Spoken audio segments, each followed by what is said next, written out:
Hello friends నమస్తే. అయితే ఈ వీడియో ఏంటంటే అధిక డిమాండ్ ఉన్న మంచి టాప్ పత్తి విత్తనాలు అయితే చూద్దాము. ఫస్ట్ ఆఫ్ ఆల్ అయితే మనకు చూసుకున్నట్లయితే అదిరా టిబుల్ 3 అనమాట. ఇది సైనోరా కంపెనీ అనమాట. సో సైనోరా కంపెనీ అదిరా టిబుల్ 3 అనేది మనకు నల్లరేగడి, ఆ తర్వాత మనకు ఇసుక నేల, తేలికపాటి నేల, మధ్యస్థ నేలకైతే పెట్టుకోవచ్చు.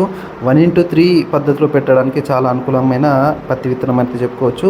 ఇక రెండవది చూసుకున్నట్లయితే US 7067. ఇది కూడా మనము దగ్గర స్పేసింగ్ అంటే మనకు హై డెన్సిటీలో పెట్టుకోవడానికి అనుకూలం ఉన్నది. ఆ తర్వాత నూజివీడులో అర్మితా తీసుకోవచ్చు, ఆద్య తీసుకోవచ్చు. రెండు వెరైటీస్ కూడా బాగుంటాయి నూజివీడులో. ఇక రాశిలో చూసుకున్నట్లయితే రాశి షిఫ్ట్ అనేది హై డెన్సిటీలో పెట్టుకోవడానికి బాగుంటుంది.